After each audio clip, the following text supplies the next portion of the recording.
여러분, 그리스도인들이 의롭다함을 얻는 문제를 해결한 다음에 두 번째 중요한 과제가 있습니다. 성화의 문제이죠. 여러분들 중에는 설교도 많이 듣고 성경 공부도 많이 하신 분들은 아마 구원은 하나님의 은혜로 공짜로 얻는다는 것을 알고 계실 것입니다.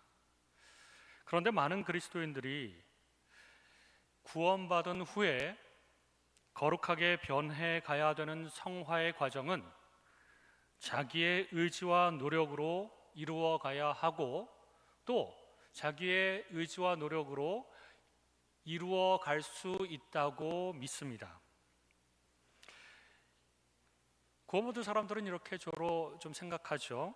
하나님의 은혜로 공짜로 구원받았으니 이제는 내 의지로 하나님이 기뻐하시는 삶을 살아가야지, 이렇게 결심하는 분들이 많이 있습니다.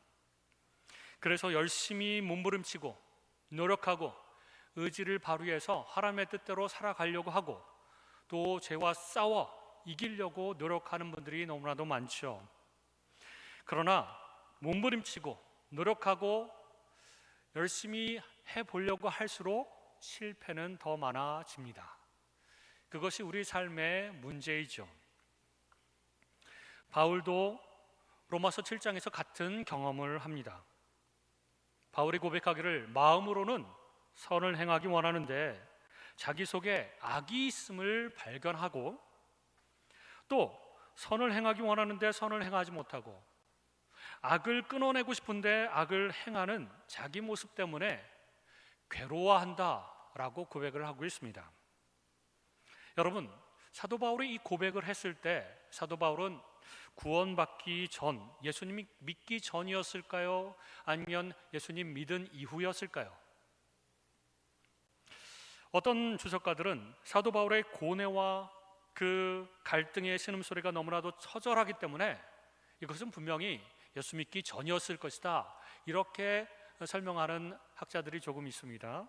그러나 더 많은 주경학자들은 거듭나지 않은 불신자들은 죄에 물들어 양심의 화인을 맞아서 이렇게까지 죄에 대해서 처절하게 고민하고 신음하지 않는다.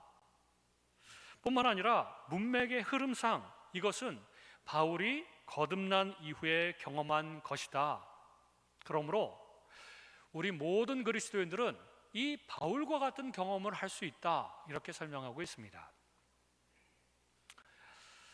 17절에 보면 바울이 이제는 그것을 행하는 자가 내가 아니요 내 속에 거하는 죄니라, 이렇게 또한 고백을 하고 있습니다.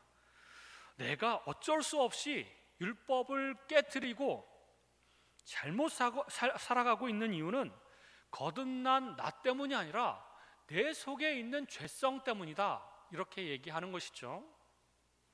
이것을 통해서 우리가 한 가지 또 깨달아야 하는 것이 하나 있습니다.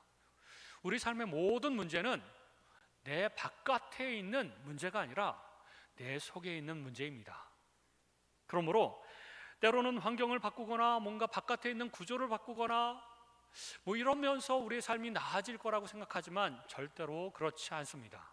약간의 도움은 받을 수 있지만 근본적인 문제, 내 속에 있는 문제를 해결하지 않고서는 우리의 삶의 여러 가지 문제들을 해결할 수가 없는 것이죠. 18절에서 또 바울은 이렇게 고백을 합니다. 내 속, 곧 내 육신에 선한 것이 거하지 아니하는 줄을 아노니 원함은 내게 있으나 선을 행하는 것은 없노라, 이렇게 고백을 합니다. 즉 하나님의 선을 행할 수 있는 능력이 내 속에는 없다는 것입니다. 그렇게 하고 싶지만 내 속에는 그런 능력이 없다라고 고백을 하는 것입니다. 그러므로 절망을 느끼고 사도 바울은 또한 24절에 이렇게 고백을 합니다. 오호라, 나는 곤고한 사람이로다. 이 곤고한이라고 하는 단어는 원어에 보면 배가 완전히 파선한 상태, 혹은 전쟁에서 완전히 패배한 상태, 말하자면 완전히 망한 상태라는 것입니다. 내가 거듭나서 하나님의 법을 열심히 실행하려고 선한 일을 하고 죄악은 끊어내고 하려고 노력하고 열심히 했지만 나는 완전히 패배한 상태다. 이렇게 고백을 하는 것입니다. 예를 한번 들어보겠습니다. 한 권투 선수가 있었는데 예상치 않게 너무나도 유명하고 너무나도 강한 상대를 만났습니다. 이거는 안 되겠는데? 싸워도 분명히 질 것 같은데? 이렇게 생각했지만 이 권투 선수는 자기의 의지를 믿어보기로 했습니다. 그래서 자신의 가진 모든 의지를 발휘해서 내가 이를 악물고 싸우면 이길 수도 있을 것이다. 맞아도 힘이 없어도 견디리라 라고 하면서 열심히 싸웠습니다. 맞으면 맞을수록 더 열심히 싸우려고 노력했습니다. 그런데 12라운드의 접전을 마친 후에 눈덩이가 부어서 잘 볼 수도 없고 갈비뼈는 2대 정도가 나간 것 같고 숨도 제대로 쉬지 못하면서 기진맥진한 채 지쳐서 완전히 뻗어버렸습니다. 그리고 나서 깨닫는 것이 있었죠. 완전 패배, 의지와 노력으로는 안 되는구나. 그리고 이길 수도 있지 않을까라는 희망을 가져서도 이게 이길 수 없는 싸움이구나 라고 하는 것을 깨닫는 것이죠. 사도 바울은 마치 이렇게 완전 패배를 당한 권투 선수처럼 죄와 싸우고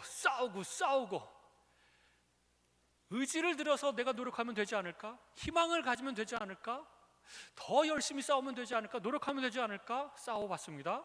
그런데 패배하여 이 권투 선수처럼 완전히 뻗어버린 자신의 모습을 보면서 깨달은 것이 있었습니다.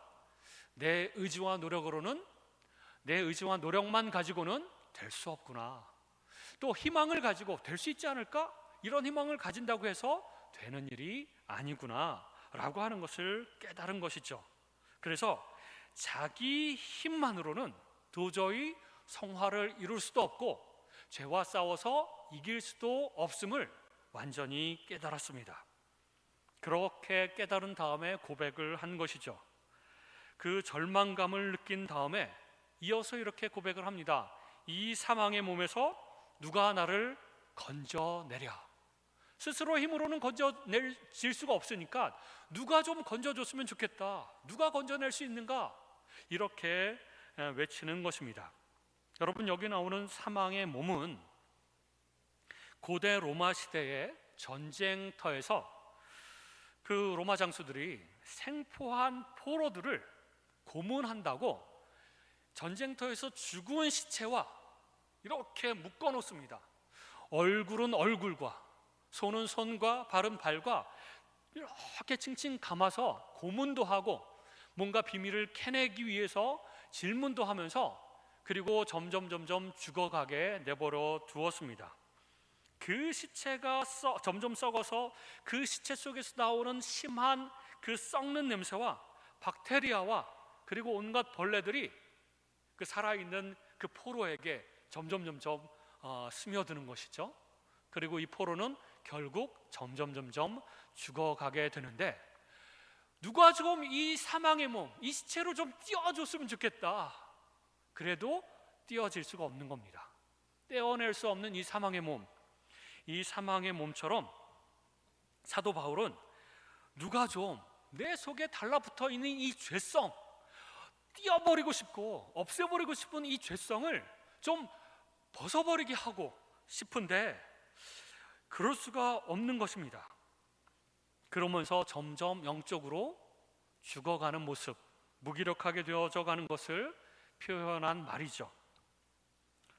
여러분, 거듭난 이후에 여전히 율법주의로 살아가는 사람들이 많이 있습니다.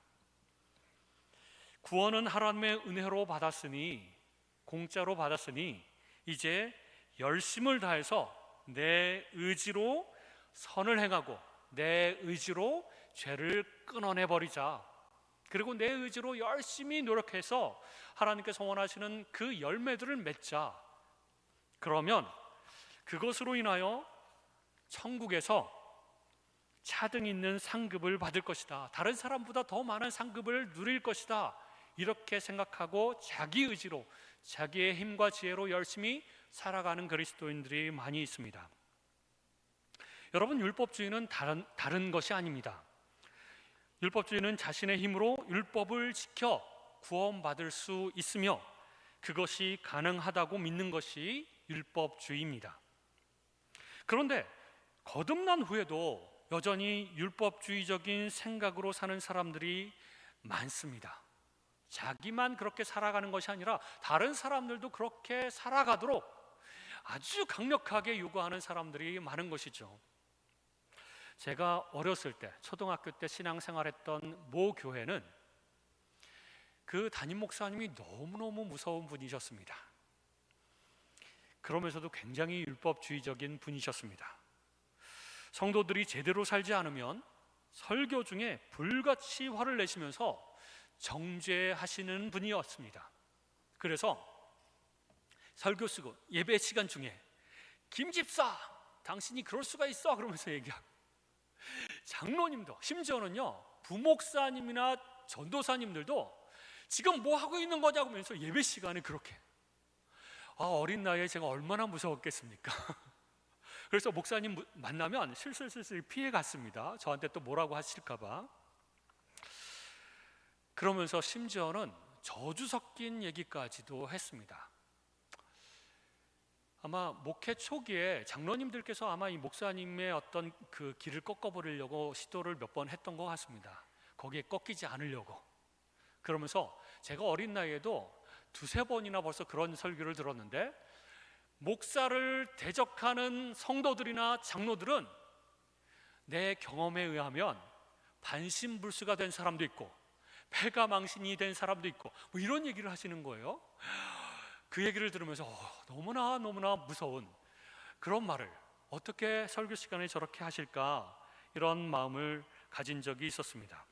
그런데요 여러분, 그렇게 강력하게 성도들의 행위를 지적하면서 야단을 치고 그러면 그 성도들이 점점 나아질 거라고 생각했는데, 나아지기는커녕 오히려 그 마음이 점점 강팍해져 가는 것을 제 이 두 눈으로 생생하게 목격을 했습니다. 그리고 강력하게 혼내고 이렇게 하면 겉으로는 지키는 것처럼 목사님 눈에 보일 때, 또 다른 성도들이 볼 때에는 뭔가 거룩한 척하고 말씀을 지키는 것처럼 보이려고 하는 그런 위선적인 모습으로 성도들이 변해가는 모습을 제가 경험했습니다.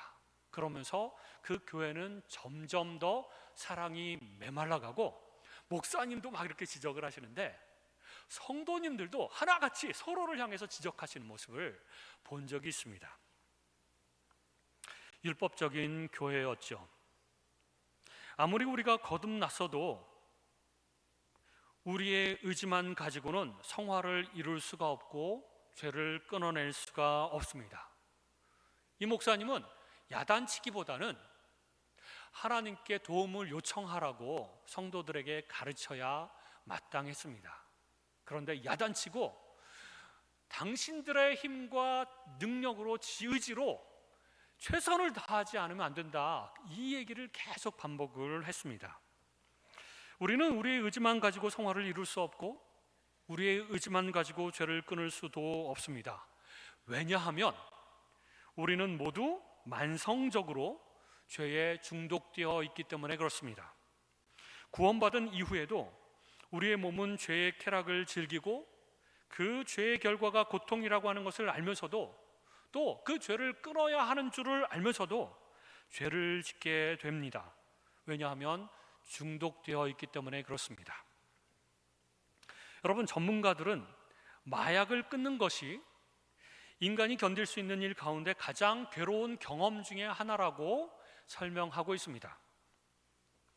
마약을 끊으려고 하면 금단 증상이 일어나죠. 많이 들어보셨을 줄 압니다. 근데 저도 그냥 금단 증상이 좀 있어서 이렇게 손 좀 떨리고 힘들겠구나 이렇게 생각을 했는데, 전문가들의 말에 의하면 이 기간 동안에 뼈와 근육의 통증이 굉장히 심하고 불면증에 시달리며 설사가 일어나고 구토가 일어나고 토하는 것이죠. 충격을 받은 것 같은 증상들이 보통 마약을 중단하고 2, 3일 동안에 최절정을 이룬다고 합니다. 너무너무 괴로워서 그 병원 같은 데서는 묶어놓을 수밖에 없는 정도로 너무나 통증이 심하다고 합니다. 그리고 그 통증들이 진정되기까지 일주일 이상이 걸린다고 합니다.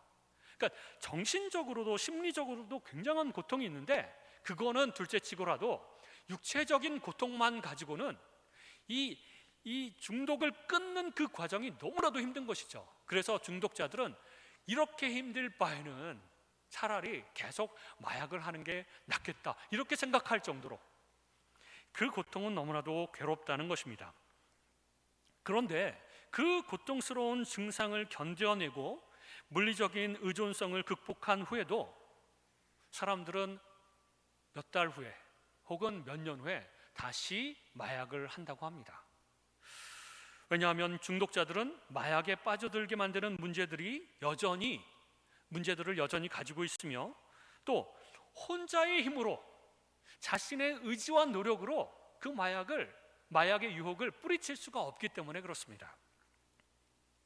마약에 대한 그 갈망이 막 너무나도 강해서 그거를 다시 안 할 수가 없는 것이죠.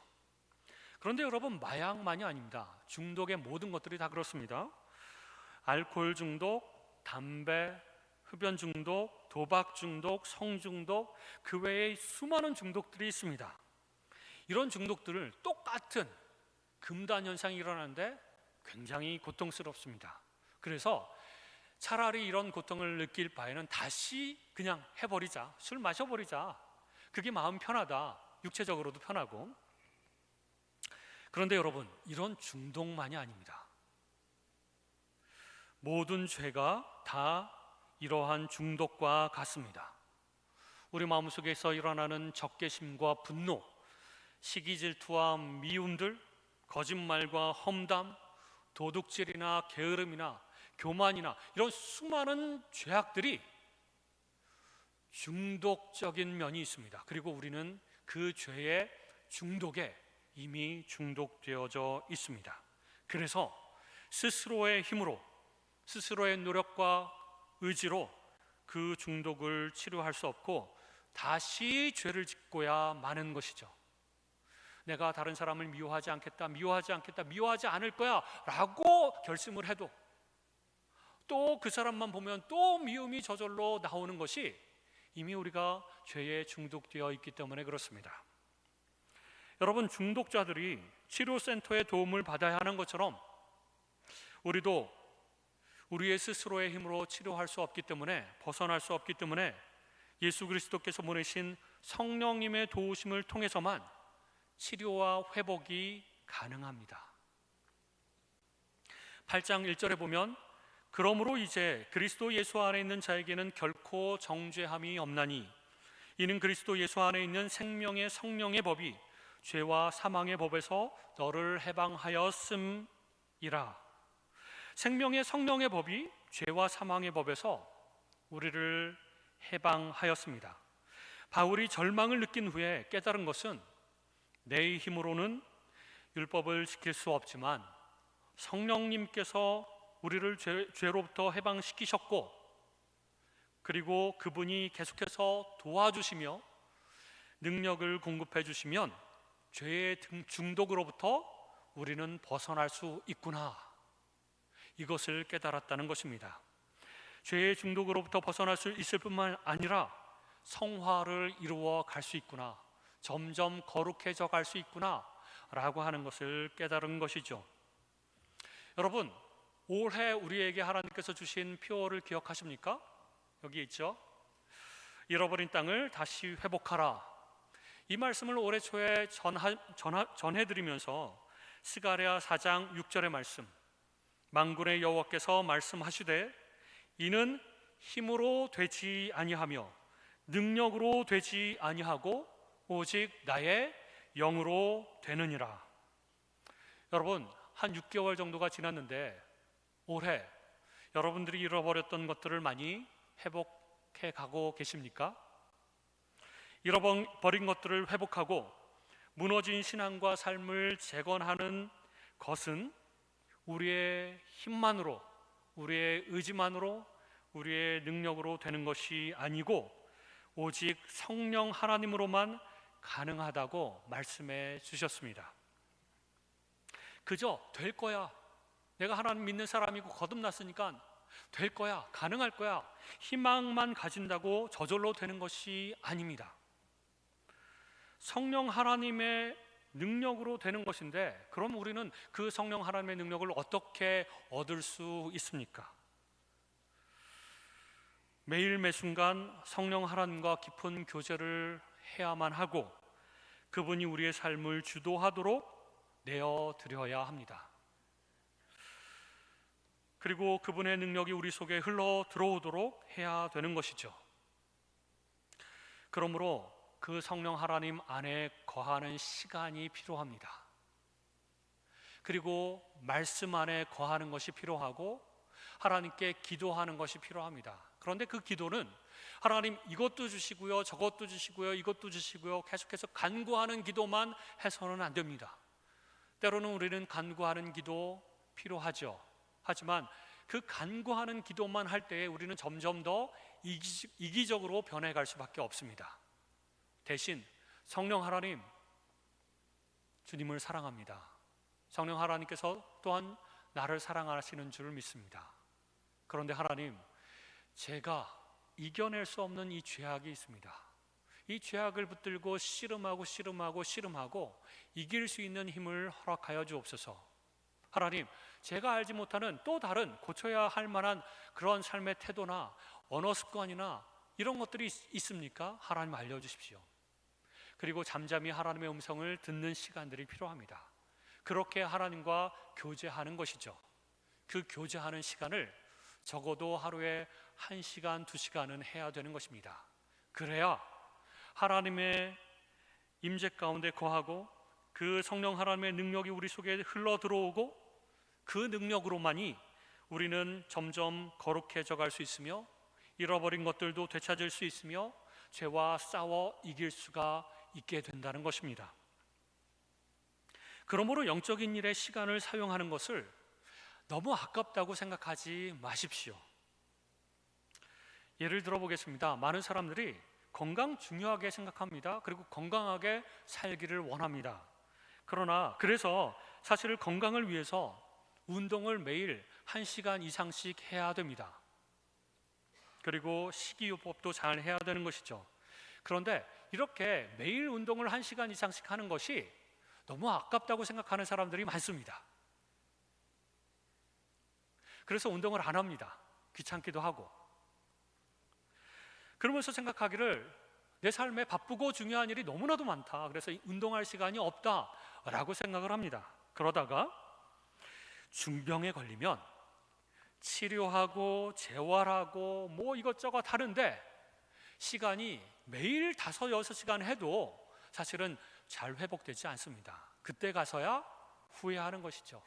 내가 건강했을 때, 젊었을 때 그때부터 열심히 운동을 할 걸, 그때부터 음식 먹는 것을 잘 조절하고 그때부터 잘 관리할 걸, 이렇게 후회를 하는 것이죠. 근데 그때 후회해도 늦었습니다. 소용없을 때가 많습니다. 이와 같이 영적으로 하나님과 성령 하나님과 매일 1-2시간 교제하는 것을 아깝다고 생각하고, 그래서 나는 너무나도 바쁜 사람이야, 나는 너무나도 할 일이 많고 신경 쓸 것도 너무나도 많고 그래서 이거 할 수 없어, 나중에 은퇴한 다음에 좀 해야지, 이렇게 생각하시는 분들은 건강이 육체적으로 약화되는 것처럼 영적으로 건강이 점점 약화되어져 갑니다. 영적으로 무기력하게 되고 죄와 싸우면 늘 지고 죄에게 잡아먹히고, 그래서 죄를 지을 수밖에 없고 그 중독에서 벗어날 수가 없고, 뿐만 아니라 내 삶에서도 그 죄 때문에 일어나는 많은 일들이 있습니다. 잃어버리게 되는 부분들도 너무나도 많을 것입니다. 차라리 그때 젊었을 때 문제가 생기기 전에 성령 하나님과 깊이 교제하고 죄를 끊고 또 하나님께서 원하시는 대로 삶을 살아가면 사실 일어나지도 않을 문제들일 수도 있는데, 잃어버리지도 않을 어떤 것들일 수도 있는데, 우리는 그 모든 것들을 다 잃어버린 다음에 나중에서야 후회하면 그것을 회복하는데 시간이 많이 걸릴 뿐만 아니라 잘 회복하지 못하는 부분들도 있을 것입니다. 그러므로 우리는 옛날 방식, 내 의지와 노력으로 어떤 선한 일들을 이루어가며 살겠다라고 하는 옛날 방식, 그것을 포기하고 새로운 방식, 성령 하나님께 달라붙어서 성령 하나님께서만 주시는 그 능력으로 성령 하나님과 깊이 교제하면서 승리하는 삶을 살아가야 되는 것입니다. 사도 바울처럼 내적 갈등 겪어본 사람들은 다 합니다. 죄와 싸우고 노력해도 이게 안 되는 것을 내적 갈등을 겪어본 사람들은 다 아는 것이죠. 그러나 이제 성령 하나님께서 우리 속에 계심으로 우리는 새로운 삶의 방식으로 살아갈 수 있습니다. 그리고 오늘 하나님께서 우리에게 말씀하시는 것 동일합니다. 성령의 새로운 방식으로 삶을 살도록 하라는 것이죠. 하나님께 주도권을 내어드려야 됩니다. 하나님, 내 마음대로 살게 해주지 마시고 내가 원하는 대로 살지 않도록 하시고 내 의지대로 내 노력대로 살아가는 것이 아니라 하나님께서 원하시는 대로 내 인생을 이끌어 가십시오. 내 입에도 파수꾼을 두셔서 내 마음대로 말하는 것이 아니라 하나님께서 원하시는 대로 말할 수 있도록 하시고 성령으로 생각하게 하시고 성령으로 행동하게 하여 주옵소서. 그래서 성령의 사람이 되게 하여 주옵소서. 성령 충만하게 하여 주옵소서. 이렇게 하나님 앞에 나아가시는 저와 여러분이 되시기를 주님의 이름으로 축원합니다. 기도하겠습니다.